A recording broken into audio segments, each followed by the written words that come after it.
Good evening and welcome to the inaugural event for Zahav.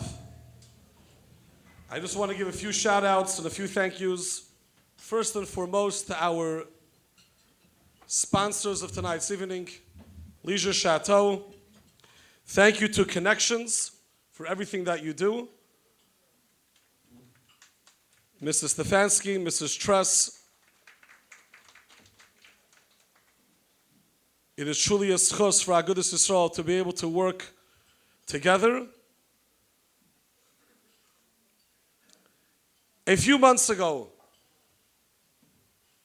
we were sitting around the office in Agudas Yisrael, and a few of our board members and a few people told us that there's a need. There's a need in Lakewood, there's a need in Ocean County, and the need is to create a resource center for the growing community of those that are moving from out of the state. People have many questions.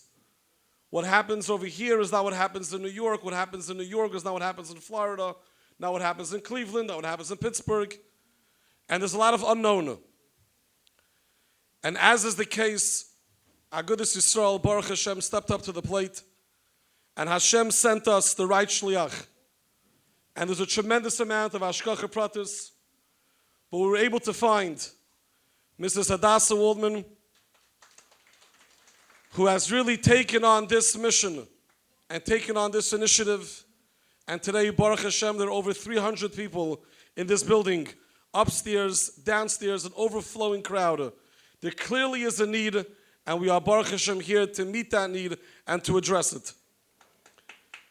A tremendous thank you, of course, to Mrs. Hadassah Waldman.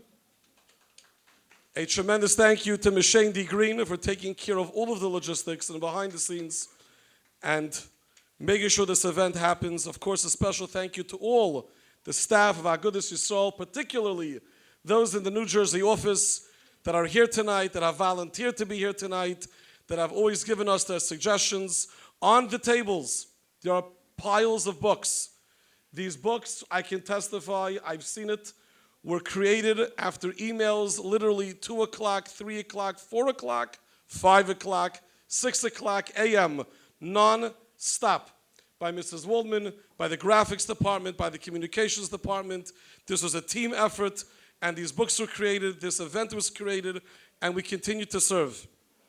A tremendous thank you to those that sit at the helm of Agudas Yisrael, our board members, because without their leadership, without their dedication and their devotion and sacrifice, we will not be able to do what we do. So first of all, thank you to Mr. Shlomi Zeldus, who's here tonight. Thank you to Mr. Moshe Tress, Mr. Moshe Netzer, and the entire board of Agudas Yisrael that are not able to be here tonight. And of course, a tremendous thank you to our CEO, who made the trip all the way from Chicago to be here tonight. Rabbi Yitzchak Kerman, thank you very much. We are going to start our panel. I will introduce each of the panelists very, very, very briefly. I will not read a bio, as they will be self-advertising quite well on their own. On all of the tables, there are books, Zahav handbooks. In the back of the handbook are a few pages that are blank with notes, well, not with notes, that are blank to write notes. So in case anyone wants to write down any notes, there definitely is going to be lots of good stuff said tonight, many gold nuggets. The structure for tonight's panel is going to be as follows. I'm going to announce the panelists. Each panelist is going to have a few minutes, and we're going to ask and remind the panelists to keep it to 3 minutes, please. Please. Following their quick introductions of what topics and ideas they're going to be talking about, we have a few questions which were submitted to Zahav to be discussed tonight. Each question will be specified to the expert in that field. And if we have time afterwards for questions from the audience, we hope to be able to do that. If not, we are available. Mrs. Waldman is available for any of the questions. Without going through each panelist individually, I'm going to thank all the panelists, not only for coming out here tonight, for some it was a far drive, but I want to thank the panelists for their continued dedication to Zahav. There have been countless phone calls that Mrs. Waldman has made to each and every one of you, and always, always graciously answering the call, giving of your time, volunteering, helping us, guiding us, and your resources are tremendous, and what you do for us is immeasurable. So on behalf of Zahav and all of us here, thank you to all the panelists. I just want to give a tremendous shout out to a special guest that joined us tonight, Rabbi Shmuel Lefkowitz. Thank you for coming. We're going to be talking about Chaim Aruchim, but Rabbi Lefkowitz has worn many hats throughout his career, and we stand on his shoulders. So Rabbi Lefkowitz, thank you for coming out here tonight. We're going to start tonight with Yossi Klein, Esquire, CPA, a partner at Grossinski & Klein law firm, who's going to be giving us a 3-minute speech, and then we're going to move it along. Thank you, Rabbi Yossi. The floor is yours. Thank you, Rabbi Schnell. Now, this is a topic that I could usually speak for 3 hours, but I could squeeze it into 3 minutes. So, number one, what is succession planning and how to avoid halakhic issues? So, really, with all these topics, one of the most important things is to avoid machlaikas where your children won't have machlaikas after 120. So it's very important that you have documents written up which say how you want assets divided, whether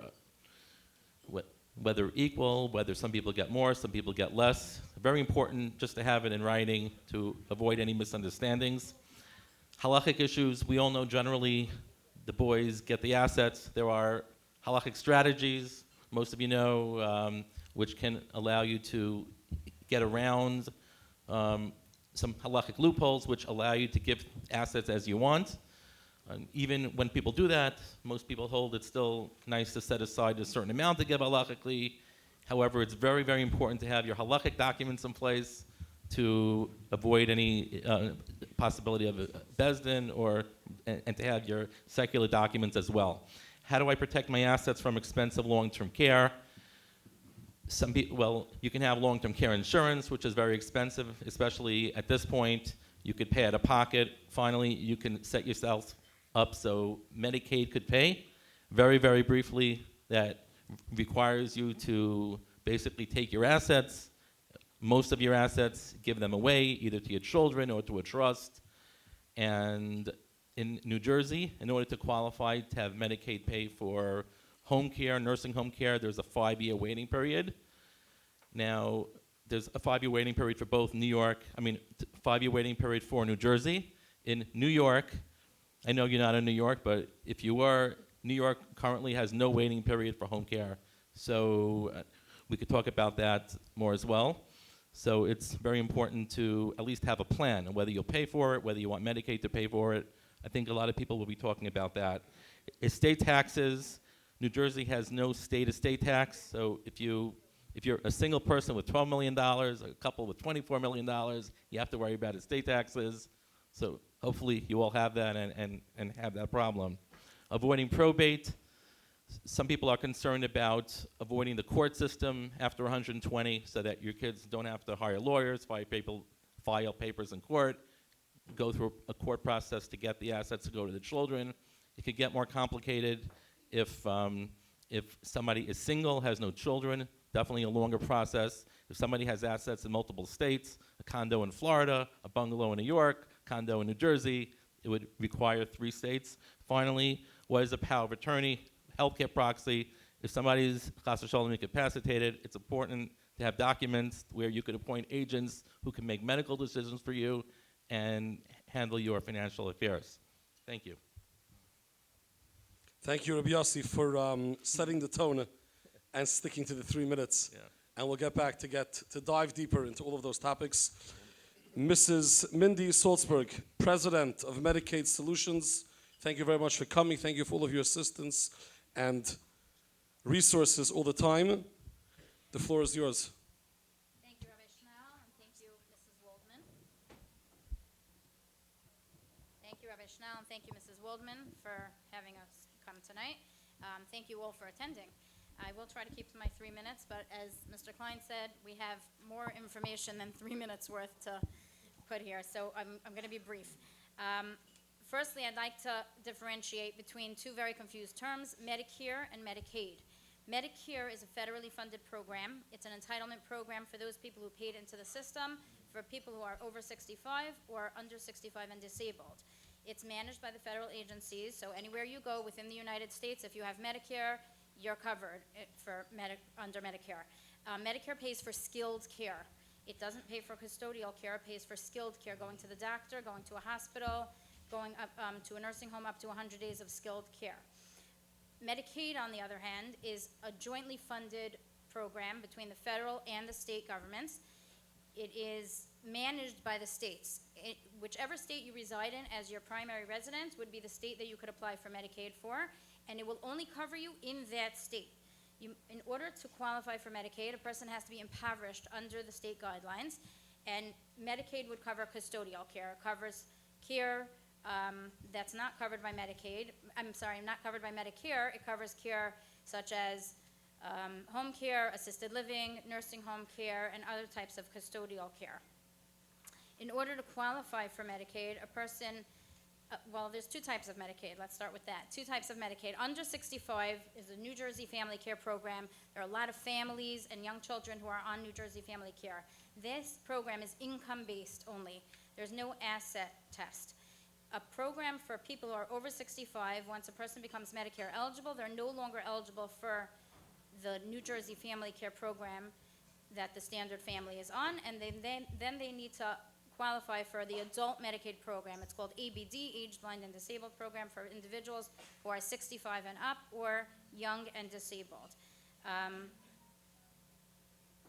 In order to qualify for the New Jersey Medicaid, you need to be a resident of New Jersey, you need to be a U.S. citizen, or a qualified alien for at least 5 years. And you need to have two types of eligibility. There needs to be clinical eligibility to qualify for a program under ABD, which is called MLTSS, Managed Long-Term Services and Supports. We'll talk about that more later.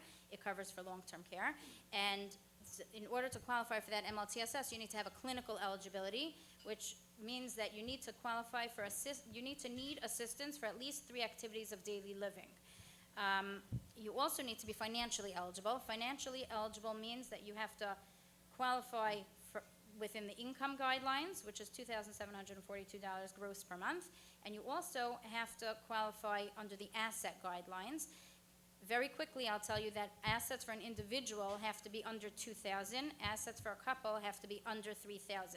I will address if someone has more income than the cap and if someone has more assets, what do they do in order to qualify? I will address that later. Lastly, I just want to mention, as Mr. Klein mentioned, that there is a 5-year look-back history for New Jersey Medicaid. In order to qualify, Medicaid does look back 5 years at your financial history to determine what was done with your assets and how your income was spent, how your assets are spent, to see if you qualify. And we'll talk about that more later.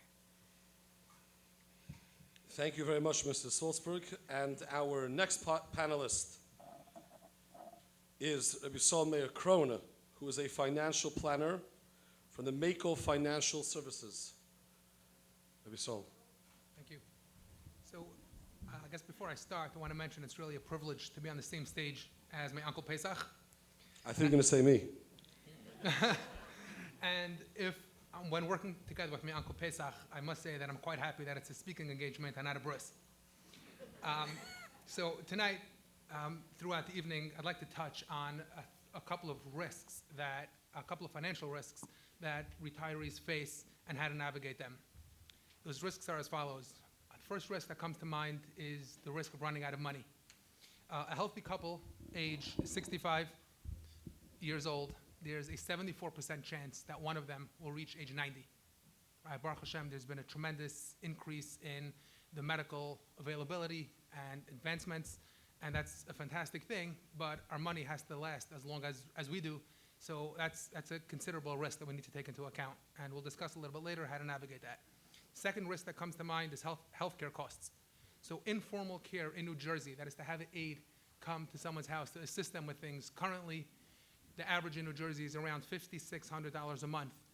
It's projected that in 20 years from now, that number will be around $10,000 a month. So that's an additional risk that needs to be taken into account and navigated. And the third risk is many people over their lives have saved up money in their retirement accounts, and during their retirement, they can be subject to market risk. Last year, 2022, the S&P 500 was down 18%. If somebody has a retirement account that goes down 18%, in order to recover the value of that account, the account would need to go up by 22%, right? And if somebody's taking withdrawals from that account, it makes it extremely difficult for the account to actually recover. So these are some of the financial risks that we hope to discuss throughout the evening, and it's less than 3 minutes.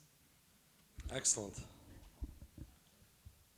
And as we move along the table, our next panelist, Reb Shmuel Zeidman, who is a Medicare insurance specialist. Thank you, Shmuel, for coming. You got 3 minutes. Good evening, everyone. How are you? So first of all, I'd like to thank Avi and Ms. Hadassah Waldman, of course, for putting on such a wonderful program, and express my gratitude for being part of the Inaugural and this program this evening. Thank you very much. I was thinking, if you look at the panel, most of us are not in Medicare here, right? Mindy, you're not in Medicare, right? You guys are in Medicare? So how does someone in this room connect and trust us younger individuals here to work with you? And the truth is that we spent many years practicing what we do. But I think the most important thing is exactly why we're here tonight and what the Inaugural stands for. And I think that's when you call us, the first thing we say is, how can we help you? So tonight, I'll speak for just a minute, and I'll take questions from all of you, as many people as I can. I've met a lot of you in person, but for those who I haven't and only spoke by phone, please come over and introduce yourself personally. Thank you. So I think at this point we can agree that Medicare is very confusing, which is why I have a job. Thank you. But the reason why I have a job is because I work in 4 areas of health insurance that are very confusing, but I can put them all together, and in that way I can help each and every one of you. So the first area is individual health insurance, somebody who is under 65. We're all coming from 64 to 65. So we're used to insurance from when we're younger or we're working, and that is way different than Medicare. Then we have community health plans like Jersey Family Care and other programs. They also can be very complicated, and some of us are actually enrolled in something like that right now, and when we transition to Medicare, it is a change, and we need someone, again, who can explain the pre-65 and Jersey Family Care and other programs and how the transition to Medicare works. Then we have group health insurance, which is when we work for another person, the company provides health insurance. Some of us are still working at 65 or 67 or even 70. But at some point, we do cut down our hours, and then we lose our group health insurance, and we retire. Some of us retire at 64 or 65 and get on Medicare immediately. But it's important to speak to somebody when you're turning 65, because the fact is there are penalties and there are big mistakes that can be made if someone just waits thinking that someone will knock on their door to explain everything. And of course, lastly, a deep understanding of Medicare, the Medicare program itself, Medigap, Medicare Advantage, prescription drug programs, what a HMO is, what the donut hole is, and all those things related to Medicare. Of course, I'd like to also say that there's a number of people moving here from another state, maybe. from New York, from Florida, California, because we have our children and our grandchildren here. Some of us are moving from Canada, and there's a lot of rules, and it's important to speak to a professional. I'll just make a couple points and then open it up to the panel, okay? I'm just gonna make another point and then I'll open it up to the panel. So Medicare is health insurance. Social Security is not. Social Security is your paycheck once you retire. When you start working at the age of, say, 16 or 20, out of your paycheck comes tax. Social Security, FICA, Medicare, state and federal taxes. And from that very first time that you work and you see that smaller paycheck, you're paying into the Medicare system. And when you retire, you receive a Social Security check, a monthly stipend. The more you work, the more you earn, the more the Social Security check will be. But Medicare is health insurance. You can start Medicare without getting a Social Security check, and you can receive a Social Security check without starting Medicare. And many people here say, I'll retire at 67, 68, 69, and they associate Medicare with their Social Security check. And they made a grave error because they were supposed to start Medicare potentially at an earlier time. And so it's important to speak to a professional so you don't make any mistakes.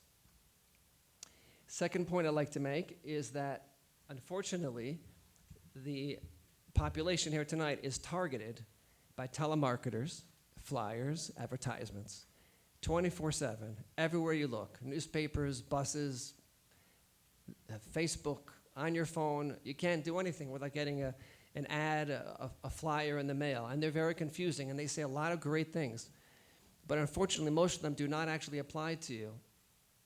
And unfortunately, if you call those people, they're not someone you can trust. So it's good to gather them and to call my office and ask if they're real and if they apply to you and et cetera. But one of the biggest pitfalls we find is that people will just take that flyer right out of their mailbox, and the next thing you know, their health insurance has changed. Please don't make that mistake. And lastly, Emir Tashem, as of Pesach Kron said, some of us will hopefully reach 120 Yor Emir Tashem, and you will need someone you can speak to for many years, someone you can call again and again and again and get great advice, and that would be me. Please do. Thank you. Thank you, Reb Shmuel. And finally, I really saved Mrs. Horowitz for last because I wanted to take a moment, take advantage of my spot here at the podium that about 5 years ago my father had an aneurysm and was admitted to my Maimonides Hospital, and we were there for a very, very long six-week period. And my father unfortunately did not make it. And during Shiva, my brother and I said numerous times to those of the Chaim Aruchim organization, we have no idea how people manage or would manage or did manage without Chaim Aruchim. They were literally there every single day and every moment and literally every second. And there were many, many hard phone calls that Mrs. Horowitz had to have with myself and yelled at me a couple times and threatened me a couple times. And we did not move our father out, and it was the best thing we did. And so I just wanted to take advantage, of this opportunity and thank Mrs. Horowitz and the entire Chaim Aruchim team, and of course, Rabbi Lefkowitz and his whole board. Now, Mrs. Horowitz, I did not steal part of your 3 minutes. You have the full 3 minutes, and it's all yours. Okay, but I'm going to take an extra 20 seconds. As someone on the receiving end of people calling for help all the time, I want to personally thank Rabbi Schnall for creating Zahav and Hadassah Waldman for making it happen. The need for this type of organization in Lakewood is huge. So thank you. Navigating medical care as one ages became a huge challenge in liberal medicine. Years ago, you knew that when you were hospitalized or you went to a doctor, you could trust the medical staff to make decisions in your best interest. Today, it's about weighing cost versus benefits, and hospital administrations have the ultimate deciding power, not the doctors. Doctors will often sit down with families and explain why you really do not want to, just for an example, put a feeding tube into your mother, how it will just extend her misery, while at the same time telling you that feeding tubes don't extend life anyway. But that is a separate issue. If someone's struck with a terminal illness, palliative or comfort care is always the way to go. After all, who would answer yes to a question, do you want your mother to suffer? Do you want your husband to suffer? Alzheimer's, dementia, stroke. Why would anyone want to extend the life of someone who is so obviously ill? Whereas we as Shomer Torah mitzvahs value each day that a person is alive, Medicine 2023 focuses on treating people who will have what they determine to be the appropriate quality of life, and that does not include being by grandchildren's simchas, going to shul, etc. A couple of points I want to make, and then we'll go to the questions. Number one, and the most important thing, choose a Rav. Don't wait until you're in a Zman Sakana to scramble to find the right person. The Rav you choose, whose opinions you value, should be someone who is familiar with medical lingo, who understands procedures, medications, surgical complications, and can easily communicate with medical professionals. Making a halachic medical decision is not as simple as telling your children, don't you ever put me on a respirator. And paskening that shaila is no simple feat. Sometimes a person needs to be on a ventilator as a temporary method to get you beyond an immediate crisis. A typical example of this is a bad pneumonia. Once the infection leaves your body, many people are taken off life support and continue to live their lives uneventfully. There are other times that it is a terminal illness, and in each case, the psak is different. We live our lives al pi derech haTorah, and our medical interventions should be decided in the same manner. As Yossi said before, prepare your state in advance. Don't wait until you need help to figure out exactly how you should get the help that you'll need. There are lookbacks. Do it in advance when you're healthy enough to have it at the time chas v'shalom a crisis arises.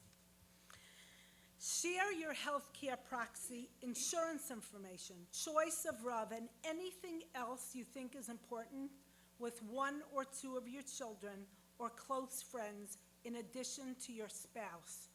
Your spouse will be extremely overwhelmed with decision-making, and it's not fair for that person to have to deal with this burden alone.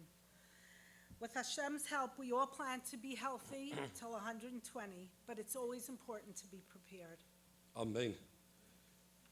Thank you, Mrs. Horowitz. Okay, so now we're going to have a few questions that came in, and we're going to ask each one to the expert. Mr. Klein, and by the way, just quickly before I forget, after the program and all of us leave, there will be a Minyan Marav.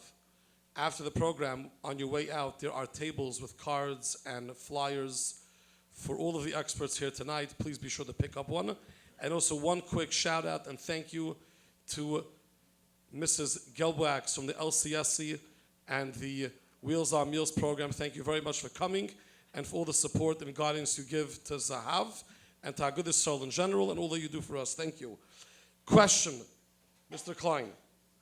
What are some of the common issues which arise when people are creating their will? And I'm going to add on to that one for the sake of time, I'm sorry. What are some of the common issues which arise when people are creating their will? And how does one protect their children from their Yerusha hurting their government programs? Okay. That's a relevant question. Okay, so some common issues, I guess there's a long list, but we'll hit a few. So one commonly overlooked issue is with second marriages. I guess it's obvious, but maybe not to everybody, to make sure that if somebody is in a second marriage, to work out what's going to happen after 120. A lot of people don't, and it turns into an absolute mess between the spouse and the children.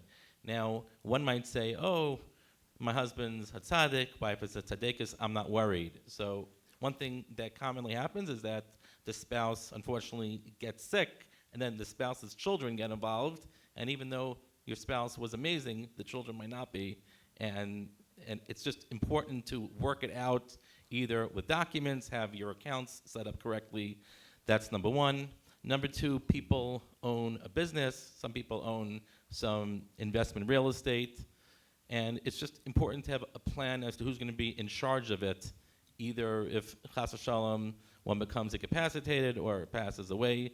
Again, just doing nothing is not a good idea. Some questions: should a child be able to force a sale of real estate, or are the children locked in and only Reuven and Shimon are in charge? You know, sometimes it's very difficult when a child is not wealthy and needs money to make weddings, and the other children are wealthy and would rather keep this real estate until 120 and just not sell it. So if people have more complicated assets, it's very, very important to have a plan. Okay, other issues, sometimes parents are very elderly and want to use some of their money to move into a child's house, maybe add an extension to the child's house. That's fine. However, just I recommend that you speak to the other children about it, just so there's no misunderstanding if this was a gift, if it's not a gift. What if the parents pass away 6 months later, and meanwhile the child hit the lotto with a $200,000 extension? That's important. And other issues, typically not so common in Lakewood, but in New York City, people have a two-family house with a child living upstairs, a downstairs. What's going to be after 120? Is the child going to be thrown out?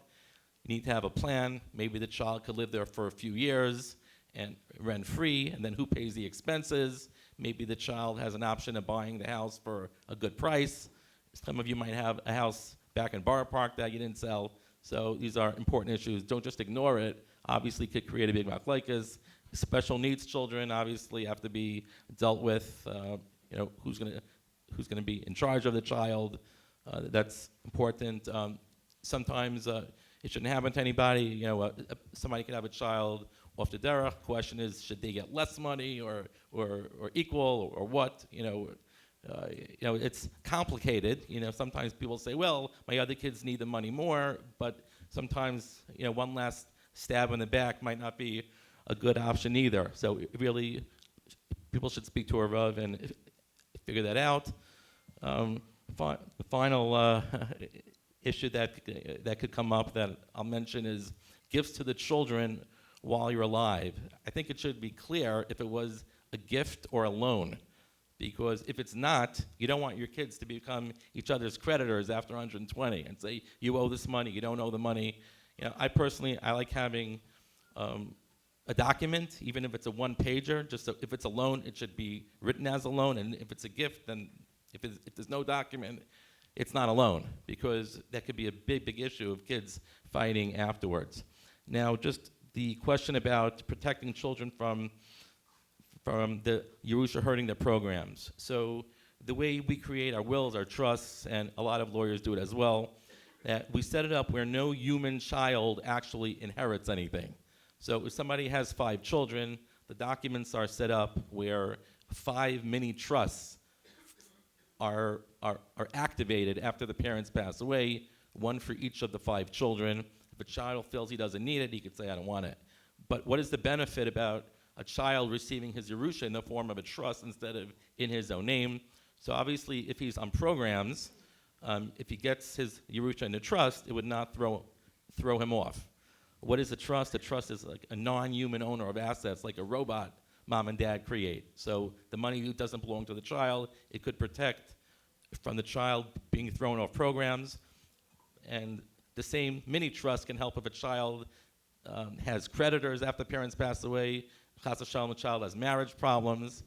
And the same trust can help if a child if mom passes away, she's 99, the child could be 70-something, worried about his own long-term care and his own Medicaid planning. So if he gets his Yerusha when he's not well and needs to do Medicaid planning, he'll have to quickly give it away. He might not have the 5 years to give it away.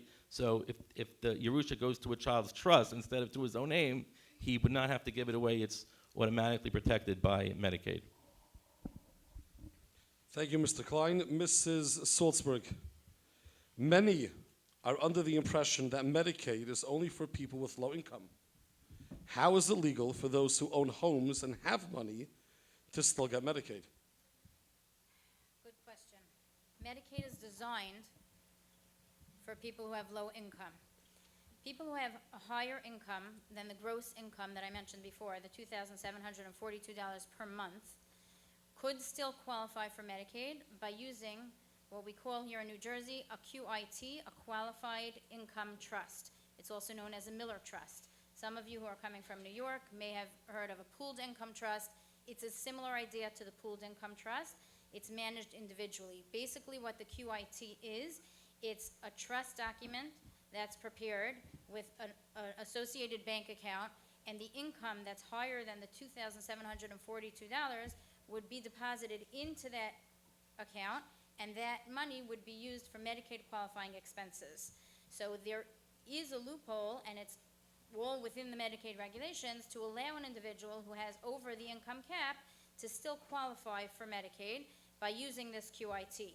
Now, sometimes I do tell people that it's not worth getting Medicaid if they're living at home and only one home health aides and they have a very high income. And the reason for this is because if somebody doesn't have enough Medicaid qualifying expenses to use up the income that goes into the trust, then the state has to be paid the excess income, in which case we'd rather not take Medicaid in some situations. It is very, very helpful for somebody to have a QIT if they need a lot of long-term care, if they need an assisted living facility or a nursing home, then it's a very beneficial tool to be used. In terms of resources, Mr. Klein mentioned setting up trusts. Certainly, if somebody has a lot of money, it's important for them to prepare in advance, to set up whatever necessary tools are needed in order so that they could qualify for Medicaid when the 5-year look-back period is over. If somebody needs care within the 5-year look-back period and they did not set up the proper tools, whether it's trusts or transfers to children or to other individuals, then it is more difficult for them to qualify for Medicaid. However, there are certain resources that are allowed. Things like a primary residence of a client or their spouse up to $1,033,000 is allowed if you're living in it. So if somebody owns a house and they're living in that house, they could still qualify for Medicaid. The issue with that is that somebody who gets onto Medicaid and they own their house, Medicaid could have something called a state recovery. After 120, the state could put a lien on their property. So that's also something that we would deal with, something that we would try to avoid. There are some other excludable resources, some items like a vehicle that's used for the client or their spouse, up to $1,500 in face value of a life insurance policy, burial plots, irrevocable prepaid funeral arrangements, and then there are some others, but I'm not going to go into each detail because we're short on time. One more thing that I do want to mention is that if a couple needs Medicaid, or if one spouse from a couple needs Medicaid, there are allowances for the healthy spouse to hold on to resources while the other spouse gets onto Medicaid. And there are tools that Medicaid allows for persons to do that. So even though a couple may have assets, could be that one spouse could qualify for Medicaid while the other spouse still retains a portion of the assets. Thank you very much. Mr. Krona, this is an interesting question. How much money does one need to retire? We're not done yet. How do we look at it a few years prior to retirement, or if someone already retired, what do they do? Okay, so that is an excellent and important question. And this question relates not only to somebody prior to retirement, but as we mentioned earlier, people can, B'ezras Hashem, expect their retirement to last for many, many years. So if you're still in the beginning of your retirement, it would be important to take stock of your finances to see if it can actually last through your retirement. But like my uncle mentioned, don't leave anything over, travel, but you want to make sure it lasts at least till the end of retirement. So obviously this question needs to be tailored for each individual person, each individual couple, but we'll talk about it just generally speaking. So there are a couple of things to consider when trying to unpack this question. First of all, you want to look at a person's age when they're going to retire, or when they already, what their age is currently, what their annual spending, what they can expect their annual spending to be during retirement, their annual income during retirement, and how many years they hope to be in retirement. Now, of course, some of these questions, we don't know what the answer is going to be. We cannot know. But we can try to make an educated guess and figure out what responsible financial planning would dictate. So the first step, you want to calculate your annual spending. So of course, you're going to look at all of your fixed expenses, but you want to take into account expenses other than just your fixed expenses. You want to look at things like tzedakah, money that you plan on giving to your children and grandchildren, healthcare costs. You want to think about if you're planning on traveling, although after tonight, I'm assuming everybody's going to want to travel. So how much you want to travel and how much you plan on spending on travel. Yontif expenses, that's not a monthly thing, but during the year, these expenses come up. The next thing you want to look at is your annual sources of income during retirement. So typically, that would consist of your Social Security income, the paycheck that you can expect to get for the rest of your life. If you're fortunate enough to have a pension, back in the day, many companies offered a pension. That's somewhat gone out of vogue. It's not offered as much anymore, but some people do have pensions, so that can be a reliable source of income.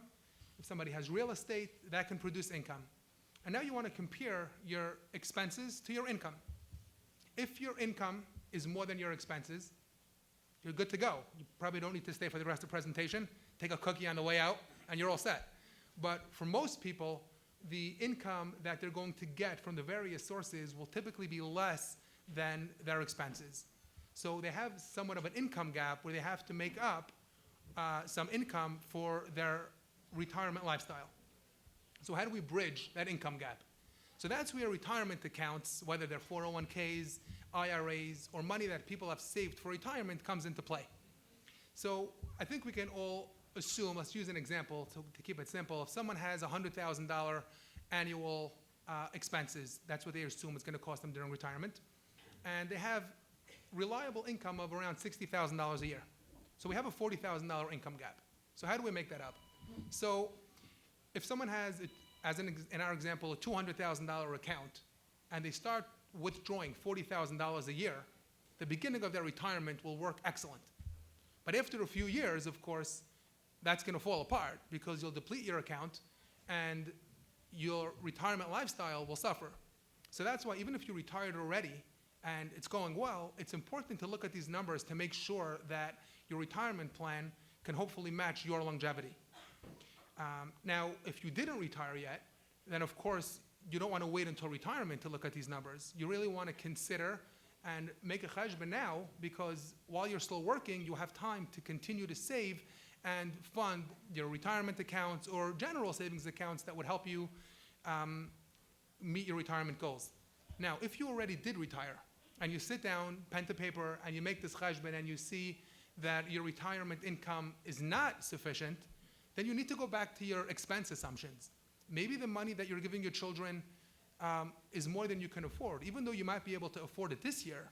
But as the years go on, are you giving your children and your grandchildren money that you might need down the road? So that's something to consider. Of course, that's never an easy decision, but it's important to make that decision while you have the flexibility of moving things around. We did mention that Social Security is a source of income during retirement. So there's just a couple of points that I'd like to mention regarding Social Security. It's very important that everybody in this room, whether or not you retired yet or you're going to retire down the road, you should go on to ssa.gov, which is the government's website for Social Security, the Social Security Administration's website. And on that website, you can see if you're eligible. Not everybody is eligible to get Social Security benefits. And you definitely do not want to find out right after your retirement party, after you get your watch, that, oh, you're not eligible for Social Security. You need to be aware of that prior. So you need to have 10 years of work, 40 credits. You can earn up to 4 credits a year. The way that's currently structured, if you earn $5,650 a year, that would earn you 4 credits. You need 40 credits to earn Social Security benefits. So everybody should go on to the SSA.gov, make sure you're eligible for Social Security, and if you're not, you can see how many more years you might need to work to be eligible for Social Security. Now, Social Security full retirement age, when you will get your full benefit, is between age 66 and 67, depending on the year you were born, okay? Now, you can technically start taking Social Security prior to that, but if you do, you can take it actually as early as age 62. But if you take it prior to your full retirement age, your benefit will be reduced by as much as 30%. And that reduction is for the rest of your life, as long as you're collecting Social Security. In addition to that, you don't need to take Social Security at your full retirement age. You can delay it and take it later. You can wait until age 70. And if you wait past your full retirement age, you will actually get a bonus. You will get an 8% increase in your income for the rest of your life. So that should be considered when you're putting together the cheshbon of what your annual expenses and income is going to look like. Take into account what your Social Security will be at age 62, at full retirement age, and at age 70. Don't rely on Social Security as being your sole source of income during retirement. It's usually not enough. And finally, an important point, even if somebody does not qualify for Social Security on their own merit, you can still qualify for a spousal benefit if your spouse earned Social Security. But it's really important to point out that you must be legally married for you to qualify for that benefit. So if you're not legally married, even if you had chuppah and kedushin, it's time for a second marriage to your old spouse, but make sure you're legally married. This way you can earn spousal benefits. Thank you, Mr. Krohn. Mr. Zeidman, I'm going to ask you one question. If you can please tell us that there, as we know, there are 4 parts of Medicare. Can you briefly review the different parts, what they cover, and how much each one costs? Do you think I'm superhuman? Wow. Okay. The 4 parts in one breath. Okay. Most people under 65 who have health insurance do not ask, what are the parts of my health insurance? Am I right? Did anyone ever do that? Did they ask their boss, what are the 4 parts? They never asked that. Why? Because they received one card, and that card was for hospital. That's called inpatient. 2, outpatient. That's where you're not wearing a bracelet. The hospital does not own you, and that is everything outside the hospital, like a doctor, a lab, x-ray, surgical procedure.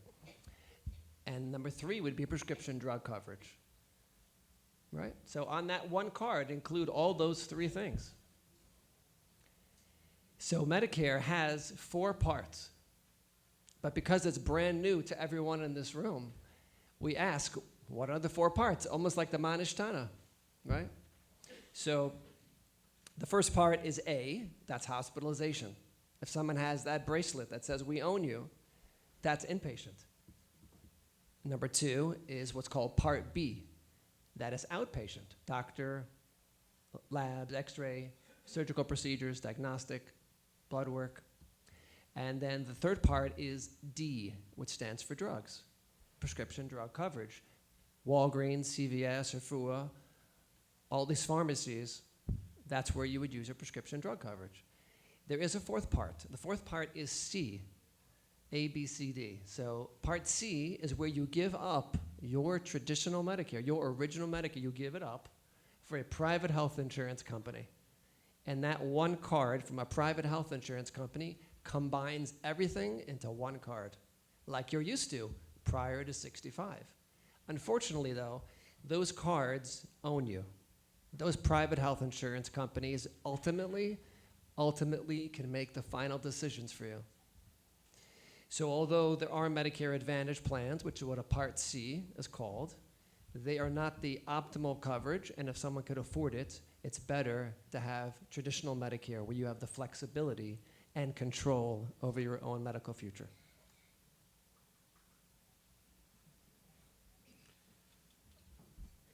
Oh, and the cost. You want to know the cost, right? No, I think we're pretty good with the costs. Well, let's hear some of the costs. Let's do that one if you don't mind. And Part D we did. Part D was drugs. Yeah. I Okay, was cost. taking notes. Yeah, should I? Okay.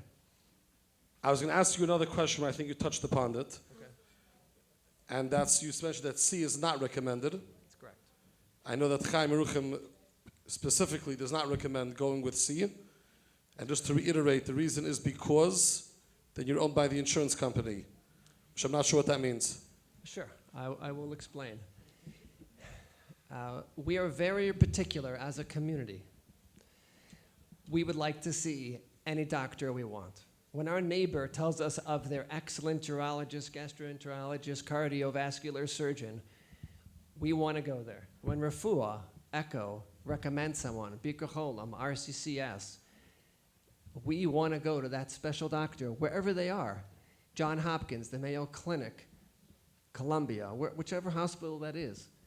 And if someone says, our insurance specifically says you cannot go there, doesn't work well with us. So it's important to know that the Medicare Advantage ultimately controls a lot of the decisions. And the reason why Chaim Aruchim wrote their article is because they deal with end-of-life issues, where there's a lot of flexibility, but we need control. The feeding tube, there's just so many things. And if someone has a Medicare Advantage plan, there's a good chance that they will not be in control of all those medical choices. So just to clarify, even though C may sound very exciting and it may sound like it may cover more, in reality, it's advisable not to go with that option, rather go with the individual ABD cards. Correct. Mrs. Horowitz, I'm going to combine two questions together. Can you please tell us what Chaim Aruchim does? And what is the best way to protect yourself and ensure that you or your loved one will get the care they need al pi halacha? Okay, so Chaim Aruchim is an organization that was created by Agudas Yisrael of America with Rabbi Shmuel Lefkowitz at its helm to ensure that everyone gets the medical care they need as determined by halacha. We have a 24-hour hotline which is manned by a group of Rabbanim who were trained both by medical halachic experts and by a team of critical care doctors, cardiologists, oncologists, pain management doctors, and more. Our Rabbanim know the exact dosages of medications and how they're appropriate, how to weigh risk versus benefit of procedures, and how to communicate and negotiate with medical teams to ensure that what is being done is halachically appropriate. As the only woman in this organization, my role is not to paskin shilas, but rather to make sure that the psak is carried out. I participate in family meetings with doctors and palliative care teams, and Baruch Hashem, with tremendous siyata d'shmaya, have successfully pushed them to do interventions that they are not willing to do. I've also researched and visited a huge percentage of care facilities in the tri-state area and helped guide families on to the next step. Because Medicare reimbursement is basically per episode, not per hospital day, and these costs get implemented through case managers and social workers, they are encouraged to empty that bed so the next patient can come in and bill. Often offering the hospital that if they would do this or that procedure, I will get the person out and into an appropriate facility, is music to their ears and gets us the results that we want. Overextending a hospital stay is never a good option. As much as one may psychologically feel secure there, once one is there for an extended period of time, you become a burden to the hospital because you are draining their valuable assets. So what is the best way to ensure that you or your loved one gets the care they need al pi halacha? First and foremost, every single person sitting in this room tonight should have a halachic living will signed and witnessed. There is a table full of them outside. This is not an advanced medical directive that you get from your lawyer or hospital. Those should not be used without first showing it to a competent Rav. Filling out a halachic living will is very simple. The form can also be downloaded on the Chaim Aruchim website, and it goes according to state, so just download New Jersey. Basically, a halachic living will is a healthcare proxy with the added advantage of saying no end-of-life decisions can be made without discussion with Rabbi blank, to be filled out by whomever you prefer as your Rav of choice. The reason this is so important is because oftentimes, when a doctor claims a medicine or a procedure is futile, and your Rav says that you should do it, the only way it will happen is by asserting your religious rights. Freedom of religion is a constitutional right, and it's something everyone has to respect. Arguing with the doctor about what you do or don't want will only have them shaking their heads that the family is not realistic. But when a rabbi gets on the phone and says, this man is an Orthodox Jew, and this is a religious requirement, and you're not doing this is violating his constitutional right, it no longer is questioning their medical judgment. The other thing I'd like to mention here is your right to a second opinion. Everyone has a right to a second opinion. You do not have to accept what a doctor says as a final verdict. You also have the right to tell the doctor, I want to hear all my treatment options without any bias to what you would or would not do if you were in my shoes. And Hadassah asked me to share Chaim Aruchim's phone number, so I will. It's 718 Aruchim, which is 718-278-2446. The Rabbanim hotline is option 1. You can reach me on option 2. Thank you, Mrs. Horowitz. Mr. Klein, what is the difference between a revocable trust and an irrevocable trust? And if you also tell us some of the major differences between qualifying for long-term care Medicaid in New York and qualifying in New Jersey. Okay, so I mentioned before that a trust is a non-human owner of assets. It's like a robot that mom and dad create. They program the rules of the trust. They program who will hold the remote control, who will be in charge, and will carry out the terms of the trust. Now, a revocable trust is controlled by mom and dad. They can take money whenever they want, and it's very similar to their money, but it has one major benefit, that the assets in the trust will avoid probate when they pass away, which means that the assets will avoid the court system, so the children do not have to take a will, file it in surrogate's court, wait a bunch of months. In New Jersey, it's actually less months. In New York, it's almost a year now. But so if the assets are in the trust, it'll avoid the probate process.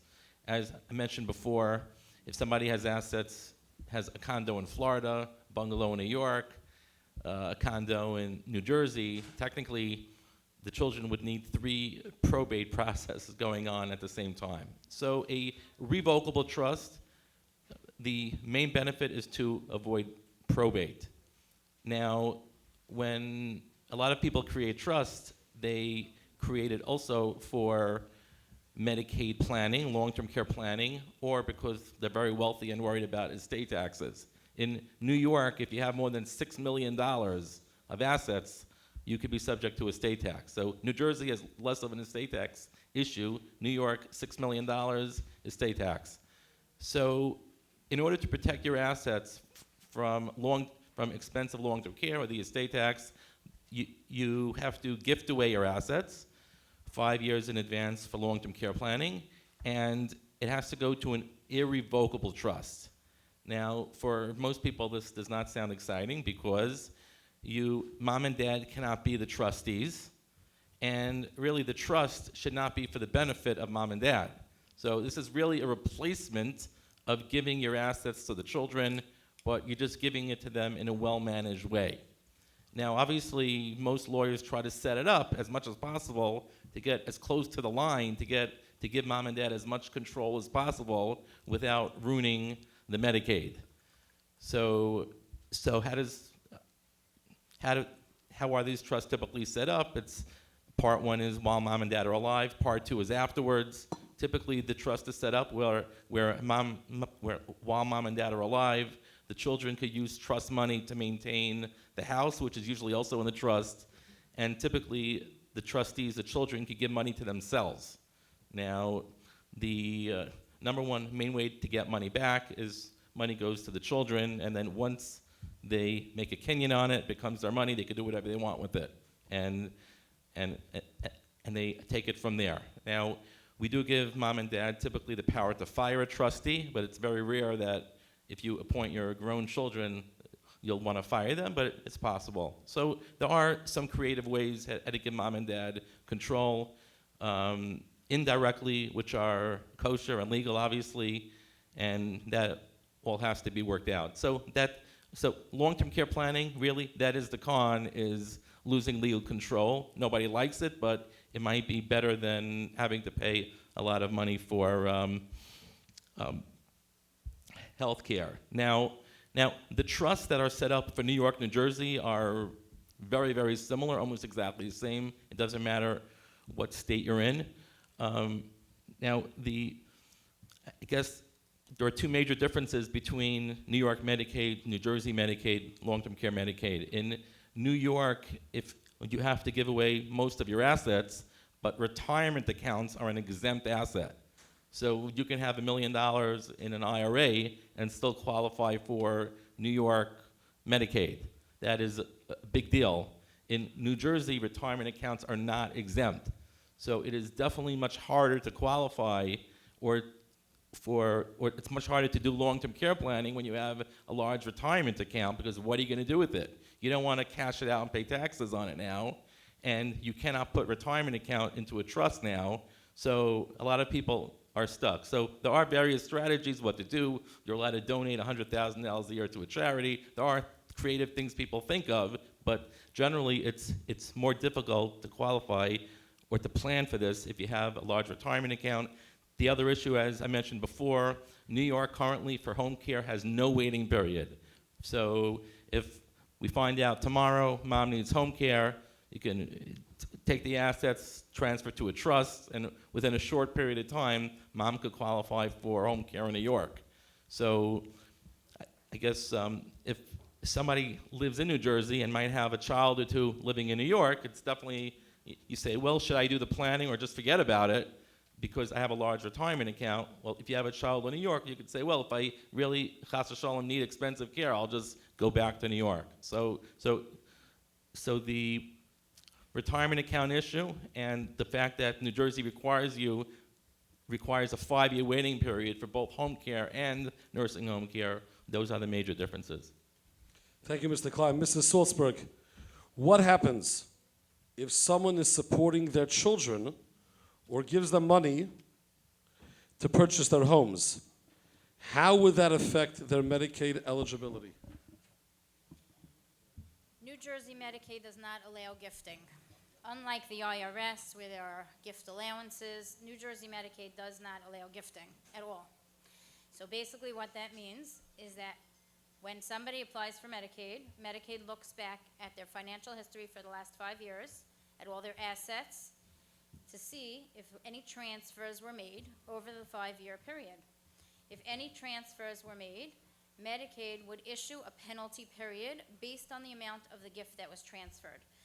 Basically what that means is that any transfers of property, any transfer of monies, any transfer of brokerage accounts, stocks, bonds, IRAs, any kind of money, whether it's liquid or non-liquid, Medicaid could assess a penalty period based on the amount of money that was gifted away.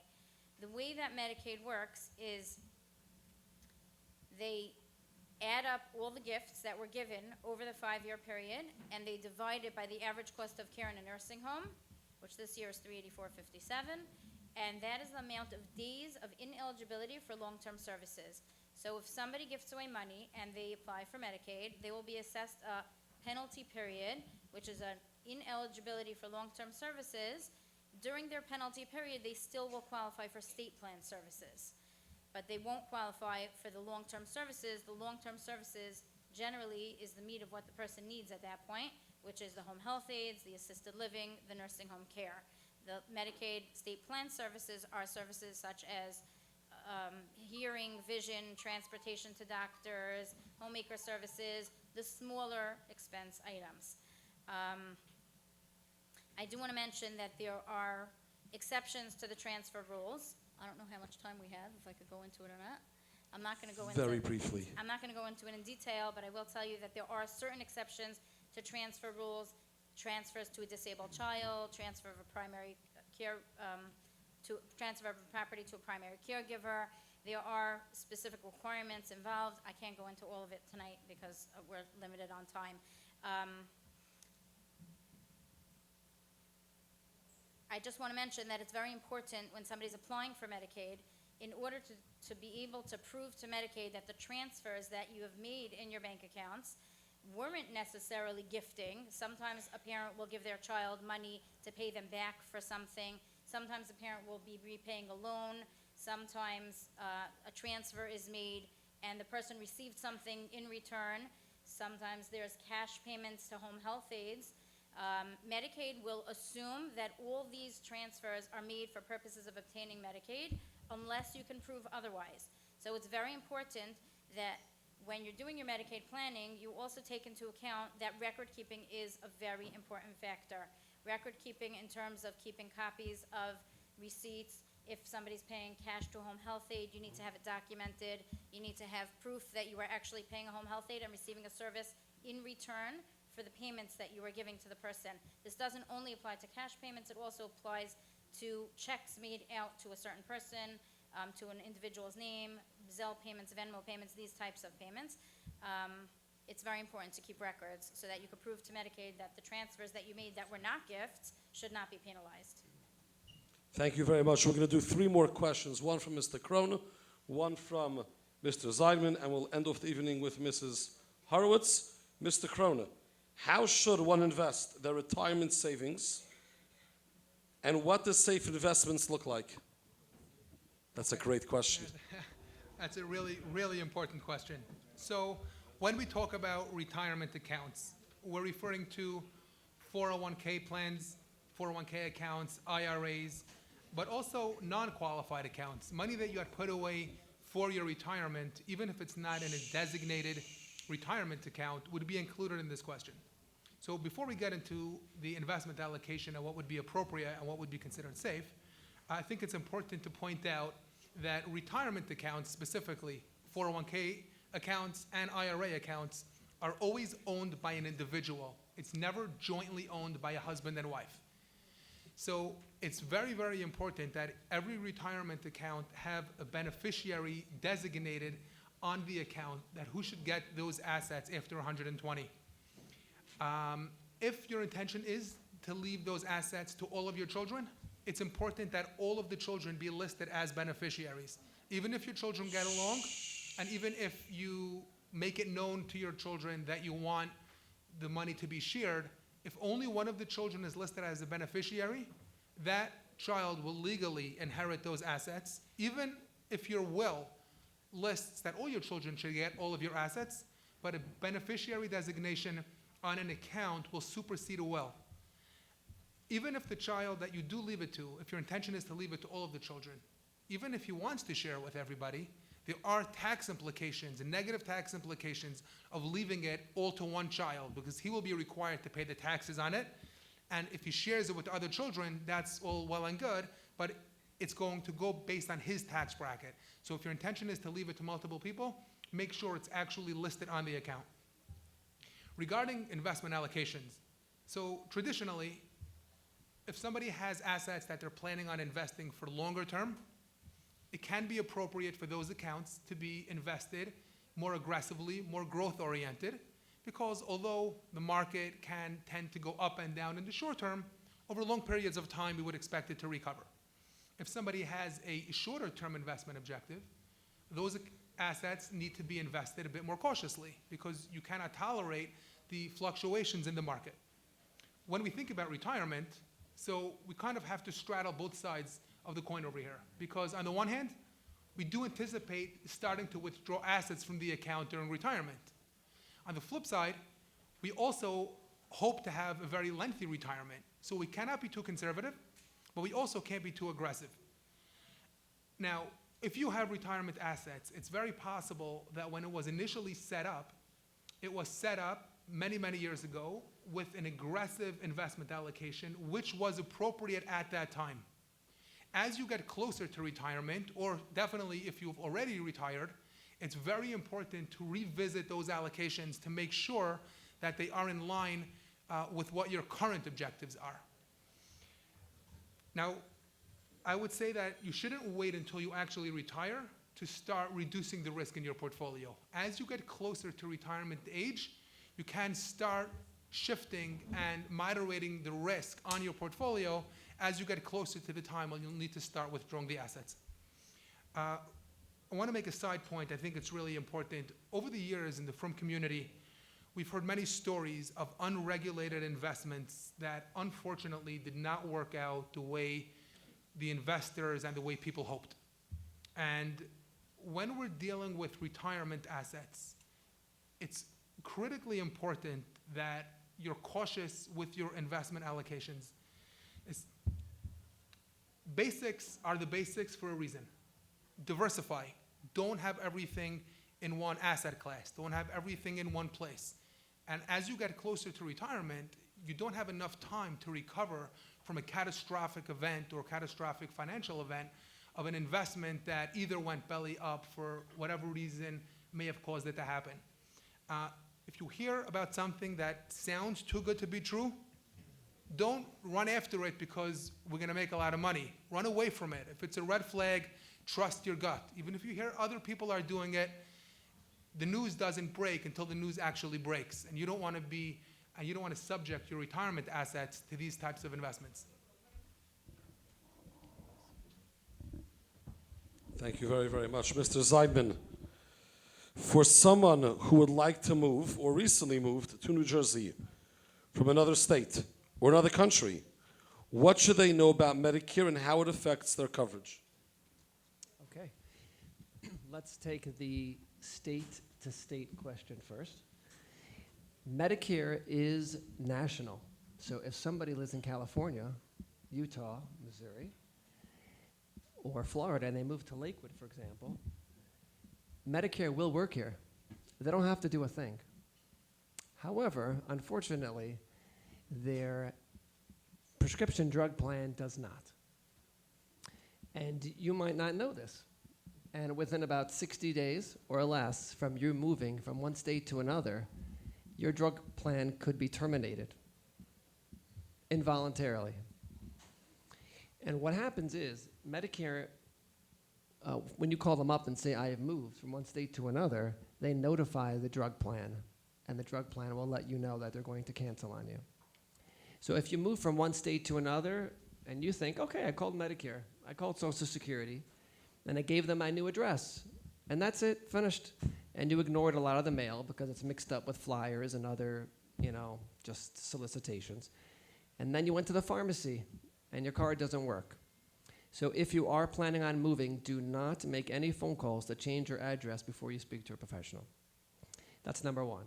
If someone has a Medicare Advantage plan, which is called Part C, the same exact rules apply. If you call Medicare or Social Security and say, I am moved, they'll be notified and they will cancel you. And if you miss that letter, unfortunately, you'll be at the pharmacy or the doctor or other serious locations of medical care, and you'll find out that your insurance was canceled. If you have a Medicare supplement, the supplement will go from state to state. So if you purchased a supplement in New Jersey and you moved to New York, there's nothing you need to do except notify your supplement that you have a new mailing address. And in the reverse, from New York to New Jersey. But there is something very important you need to know, and that is the rates for supplemental plans differ from state to state. It's cheaper in Indiana than it is in New Jersey, and it's much more expensive in New York than it is in New Jersey, so on and so forth. So if someone lives in Michigan and they want to move to Lakewood, there's a good chance that they could get a better rate, or New York to New Jersey, get a much better rate. Yes, they will probably have to change companies, but it's important to know that if you could save money for the same coverage when you move, it's worth making that phone call. Now, if someone moves from another country, let's just take 2 countries, I'll keep it short. The number one is Israel. Someone made Aliyah or moved to Israel, and they decided to let their prescription drug plan or maybe their Medicare supplement go. Right? They moved to Israel to socialize medicine. What do you need it for? They did keep their Medicare A and B. So at least if they come to the United States, they can get medical care. But unfortunately, Medicare only covers 80%. And so they will call me and say, okay, I need immediate coverage now for the 20%. But unfortunately, if they're ill, it might be too late to do that. Let's take another example. They moved to Israel, and they dropped their Medicare Part B. Why do they need it? They live in Israel, socialize medicine. And then they unfortunately have a medical situation, and they want to fly here and get it taken care of. Medicare Part B cannot be turned on and off. It's not a light switch. It could take months. Medicare might make someone wait till the next January. That could be 5, 6, 8 months.